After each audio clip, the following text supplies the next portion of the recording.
just so I can introduce myself, I'm Jenny, and I'm in Brother Wilson's Education 304 class, and we're going to be teaching Bryce CPR today. So anyway, we're going to begin with a video, and this is going to lay out the basics of CPR and how it's done, okay? So can you see all right? Mm-hmm. Perfect. So before we start though, do you remember what CPR stands for from the video? Cardio. They're pretty long words. I forgot the second one. So like pulmonary, And then the last word. Was it revisitory? Resuscitation. Oh, resuscitation. Good job though. Cardio is not a used word. So anyway, so cardio, pulmonary, resuscitation. And do you remember what cardio refers to? The heart. Right. And then pulmonary? The lungs. Yes, the lungs. And do you remember what resuscitation means? Like the restoration of. Exactly.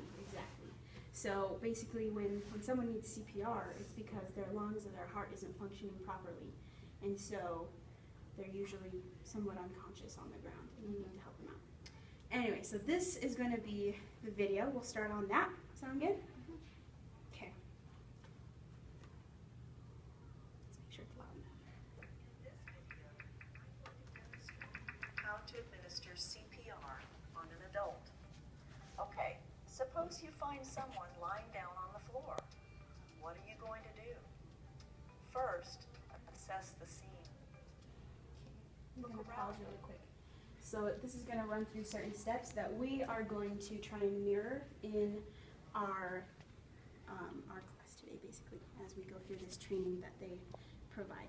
Sound good? Mm-hmm. So let's see what steps you can pick out that you would need to do. So watch closely. Make sure the scene is safe. Are there safety hazards, a chemical spill, electrical wires, gas fumes, or anything dangerous? You can't help anyone if you become a victim too. If the scene is safe, check the person for a response. Tap or shake the victim on the shoulder and shout, "Are you okay?" If you do not get a response from the victim, yell for help. Next, tell a specific bystander to phone 911 or the emergency response number and get an AED, and very importantly, to come back to help. Many facilities, stores, schools, airports, conventions, and sports arenas will have AEDs available. Next, check the victim for breathing or only gasping.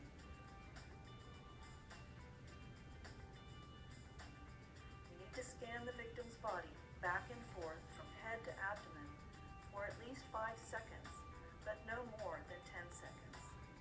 Agonal breathing sounds like gurgling or gasping. It is not breathing.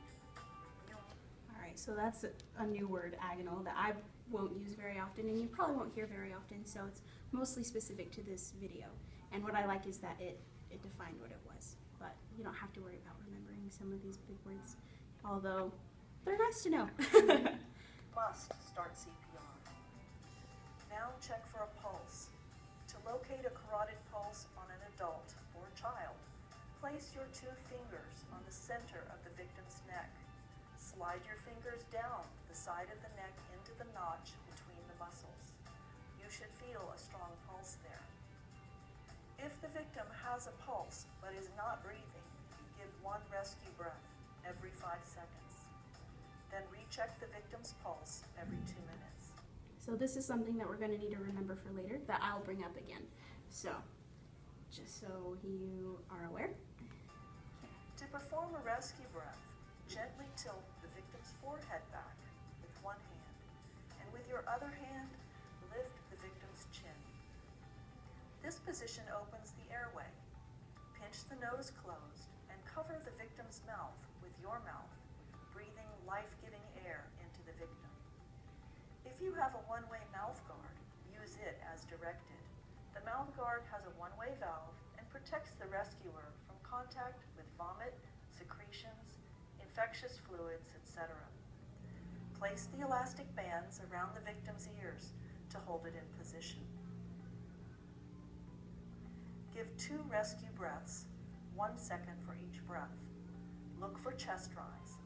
If you don't see the chest rise, reposition if needed. If the victim has no pulse, Start the CPR cycle of 30 compressions, 2 breaths, 30 compressions, 2 breaths, until help arrives or you can no longer perform effective CPR. Let me show you how to do this. First, if possible, remove clothing out of the way of the victim's chest. Next, locate your hand placement for compressions. With your hand, draw a line from armpit to center of chest for placement. Place the heel of one hand on the lower half of the sternum or breastbone. Now, place your other hand over the first, interlacing your fingers for support. With your arms straight and your shoulders positioned over the victim's chest, push down on the victim's chest. For an adult, you will want to push down at least 2 inches or 5 centimeters. Now watch as I perform 30 deep compressions in 18 seconds or less. You want to be able to give at least 100 compressions in a minute. You may lift your hands slightly off the chest between compressions to allow for full chest recoil. But keep your hand placement. Keep interruptions to a minimum. It helps to count out loud. Some say humming the tune to the 1980s pop tune Staying Alive is good for keeping the right tempo. Yeah.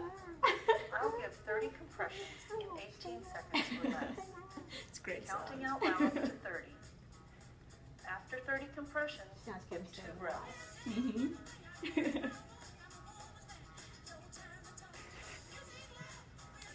God, you know the beat to it? You can sing it as we practice. Look for the chest to rise between breaths. If there was no one available to help, after performing 5 cycles of CPR, call 911 and/or get an AED. Sweet. Okay. That's the end of the video. So we're just going to do a little bit of reviewing before we actually get to this. So, awesome. Let me grab some paper really quick, and I'm just going to run through the steps with you, and we're going to write them down.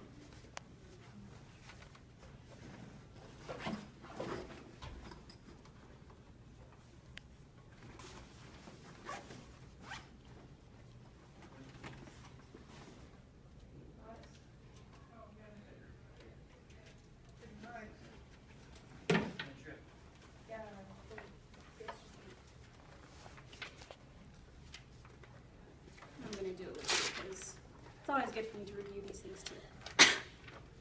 Okay, so here we have our basic steps. So there's 7 total, and just like in the video, what was the first thing, or do you remember what the first thing she did when she saw the person on the ground? She walked over and she was looking around and seeing if there were anything that might have caused her to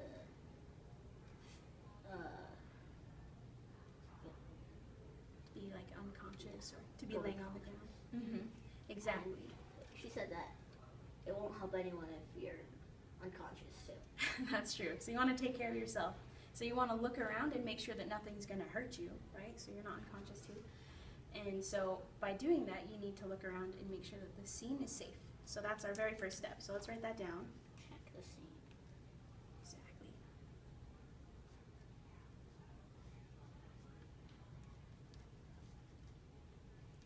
Okay, so our second one. So when we come to a person that may be unconscious, we want to see if they are okay. Maybe they just fainted. Exactly. You never know. I mean, you don't want to go up to someone and start giving them CPR and they're actually okay or just like taking a nap, right? So that would be kind of awkward. Yeah. So you want to tap on their shoulders like she did. Are they okay? See if they're okay. Right. Kind of see if they might just be sleeping or. Exactly. So ask if they're okay and tap on their shoulder because sometimes they may need a little nudge to see what, you know, if there's someone in there.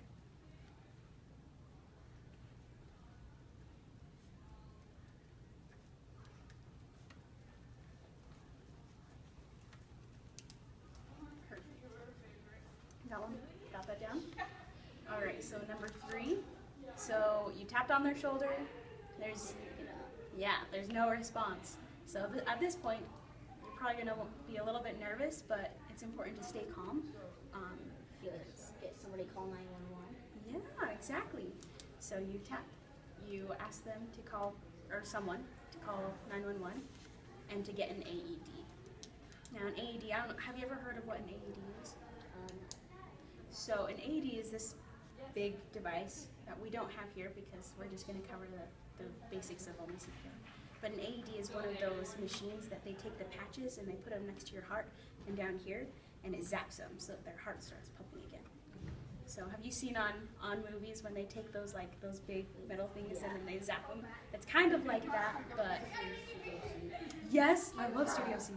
One guy where it's like the magician's death. I've seen that one. So it says that. So it's this doctor and nurse, and they're taking care of this guy. Kids are just in schools and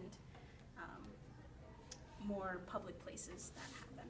So anyways, so an AED, I'm just going to let you know what that stands for. Is it AED? Mm-hmm. AED. And so it stands for Automated External Defibrillation. So automated, auto is like automatic, right? And Automated external. So Which extra. means outside. Yeah, exactly. So automatic, outside, and defibrillation just refers to your heart again. So it's on the outside and it's automatic. So usually this machine will tell you what to do once you push on. So anyways, that's what that is, but we won't be dealing with that today. So the fourth step, here we go. Let's get into the nitty gritty. So you scan the person's torso. You remember that on the video? Yeah. So you do it for 5 seconds. Does that mean you just go like this? No, you just watch them. Just watch them for about 5 seconds to make sure that, just to check if they're not breathing, because you'll usually be able to see their chest rise and fall. So scan torso. Yep, scan the torso. And how long do you do it for? Wasn't it like 5 seconds? Perfect. And then, Scan. yep, scan the torso.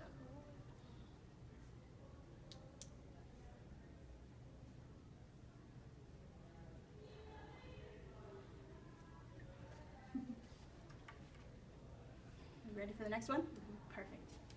So the next one for number 5 is you want to check their pulse. Okay?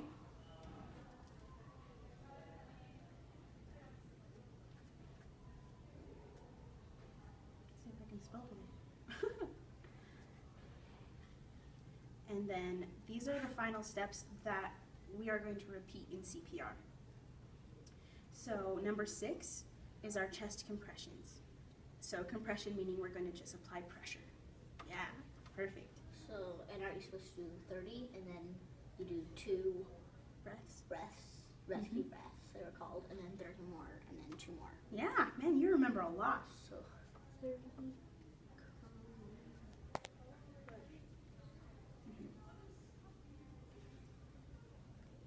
And then 7 was the 2 breaths.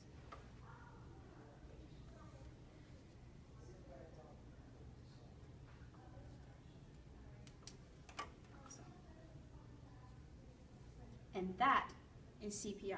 So we are going to transfer all of this over onto our mannequin, and we're going to do these steps. Sound good? Dummy. Yep.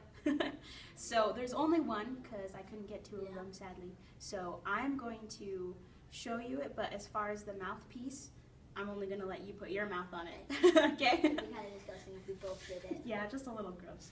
Okay, let's come on over here.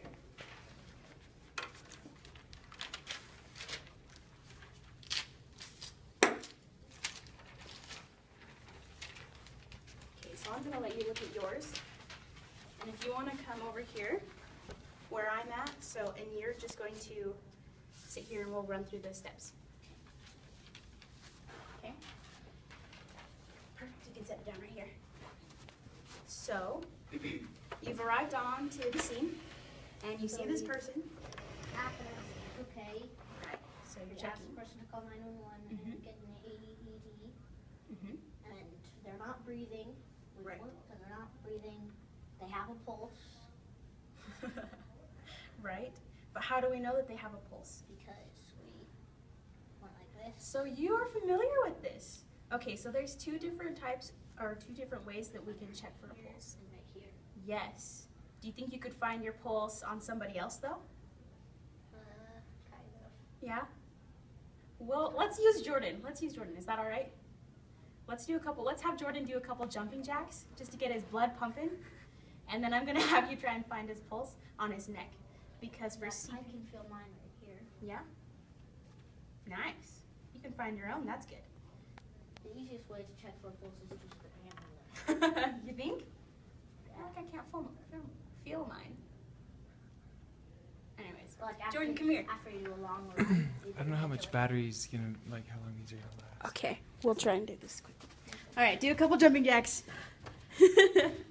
Get his blood pumping. Faster! All right, you can just feel it whenever you think you're done. All right, come here. Come sit down. All right, Bryce. So you obviously know how to find a pulse. So where would you find it on Jordan? So wouldn't it be like right here? Yeah. So it would be between this bump called your trachea and this muscle. Right there? So it would be right in here. Can you feel it? Yes. Awesome. You found a pulse. I can actually see my hand bumping out a little bit. Nice. Big heart, huh? Thanks, Jordan. Perfect. So the best place to find a pulse when doing CPR is on the neck because it's close to the heart. All right. So I'm going to have you, I'm going to show you first. So I'm going to go through the steps, except for I'm not going to put my mouth on Manny. Okay. So here we are. Came in. What do you want to call it? Some kids imagine it's called Manny. Manny. All right. So I arrive on the scene, and Manny's on the ground, and I don't know what happened, but I'm looking around to make sure that nothing's going to hurt me while I try to help him. So the scene is safe, and then I want to make sure he's not just asleep. So, right. So you want to be like, "Are you okay? Are you okay?" And if there's no response, then what do you do next? You want to look around and find someone that's nearby. Right, so you point and say you, call 911 and get an AED, okay? So you specifically want to point out one person because if there's a crowd and everybody's like, well, he'll do it, or he'll do it, so you want to make All right, so we're gonna pick up from where we left off. Okay, so we were at the mannequin, we're at Manny. Here's our instructions. And we're just called for the AED. Yes, we did. So we've scanned. Mm-hmm. No breathing. He's not breathing, so it's been let's say 5 seconds has passed. That way we don't have to count to 5. And then, so what we do? We've checked the pulse. So now just 30 compressions. Right. So we've checked the pulse, and he's down. He needs help. And how do we find the right spot? Isn't it? We go from the shoulder, then we draw a line up. So that's a little bit high. We go for the armpit. Oh yeah. So we go from the armpit down. So that'd be about right here. And then I remember it was like this. And do you know what part of your hand would you want to use? This right? Why? I don't know. You don't know You yet? said to use it. So what happens is, if you were supposed to push right here, it's kind of hard to put a lot of pressure right there, right? But if you use this part of your hand, it's much stronger. And so what you do is you also want to position your body properly. So you wouldn't want to be down here. You'd actually want to be on the side. Right of now it. I'd be kneeling over him. Yeah. Right. So you want to straighten your arms and then put your hands down.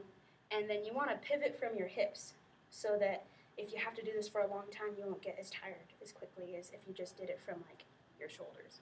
Yeah, that'd be rough. So you'd go all the way down, straighten your elbows, and go for 30 compressions. So I won't do 30, just to, so we can move on to the next thing. But once you've done 30, you would go to the face and you'd lift their chin up this way. So you pick up their chin from like the bone, and then you put your mouth on it and give 2 breaths. And usually you can see the chest rise. That will be the indicator to know that you've gotten enough air in there so you can move forward. So there's 2 of them. Yeah. And then you would start again. But usually, before we start, 1 second. I know, it's you just want to push that thing. But when it comes to the mouth, sometimes if you have like a first aid kit near you, sometimes they come with these little guys. So I don't know if you've ever seen this on a movie or something, but this is a face mask. And what happens is this is called the chimney. Here's the face mask. And as you can see, it would go over the mouth and face like this. So that's usually a protection between you and their mouth. But if you don't have one of these, that's okay. You're saving a life, so this is probably the last thing on your mind. So anyways, this is the face mask that is usually used, but we're not going to use that because you already have this covering. And usually you don't even have one of these available. Okay? Unless like we saw the guy on the side of the road. We always have one for safe kit in our car. Nice. Just like in the passenger seat, the thing you pull down, the glove box. Oh, We yeah. always have first aid kit in there. Perfect. Good. You are set for when emergencies come up. Awesome. Do you have one of these in there? No. No? Well, So that'd be good to have. that's true. It's pretty advanced. All right, so I'm going to let you run through it and try it yourself. So come in, find the right place. Well, we got to start from the very beginning, from step one, okay? All right, so right here. All See the right. guy laying on the ground. You walk in. And then I go right here. Mhm. Are you okay? Hello? I go okay. So it's not responding. So what do we do now? You call 911 and get me an AED. Yeah! Nailed it. Next. And then we see if he's breathing for about 5 seconds. Mm-hmm. And he's not. So then we check the pulse. Right. He has a pulse, which is good. He's not dead. And then we do our compressions. Mm-hmm. Draw the line. And how many do we do? 30. Awesome. And we need to do it at a certain rhythm, right? So what song do we use to keep a good proper rhythm? All right, can you sing it? Not really. I don't know the words. Staying alive, staying alive. And even if that's the only part you know of the song, you can just utilize that one over and over again. So you just, good job. And where are the heel of your palms? Where are they at? They're right on top of the head. So you want to be right there. Perfect. So how many do we do again? 30. Perfect. And how many have you done so far? Let's just go 25. Okay. But in real life, we do 30, right? Awesome. So 20, 26, 27, 28, 29, 30. Now what do we do with The this? 2 rescue breaths. Right. So, We tilt the head back. how do we tilt the head? Like this. We put our hand underneath the chin and lift. Perfect. And then we would just open this up like so. And then blow really hard. Oh, do you see him coming up? Do you see his chest rising? Yeah. Perfect. Look, you did 2 perfect breaths. And we do 30 more. Yep. Staying alive. Let's just say that was 30. We do 2 more. Yep. Now what do? You gotta lift his chin. Oh, there we go. Because if we don't lift his chin, there we go. And then we do 30 more. Awesome. Until we realize this isn't helping at all. And then we Well, we do it until an ambulance arrives. Perfect. Awesome. You did so good. So these you can review whenever you want afterwards, but you got it down. We just need to remember that you need to lift their chin. That's basically it. Because that clears right here. Yeah, the airway, so the air can come in. Man, you know this stuff. High five, man. So are you in Scouts? Yeah. Have you learned any of like CPR or have you seen it on movies? Yeah.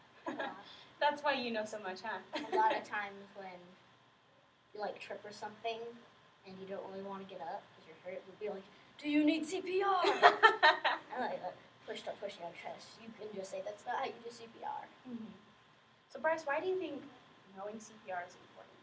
Because then if anything ever happens, you're prepared and you can step up and do your job. Yeah. Does that make you feel pretty cool? Mhm. Like, I have the skills to possibly save a life. So that is a really big deal. And that's why I think CPR is super important. So I hope you think it's important too. So you can use these skills in the future you have to go home and you review them and remember what they are because you don't want to forget them. And I come in, I do 30 compressions, look around, and forget what order I'm in. That'd be pretty funny if somebody would walk in and they're like, they just mix it up and they check the pulse. Okay, oh, there's a chemical. Yep. That wouldn't be cool because then you can't help them at all. All right. Compressions. Wait, I forgot to check the seat. All right. So, Bryce, we're going to call that a wrap. It's a wrap!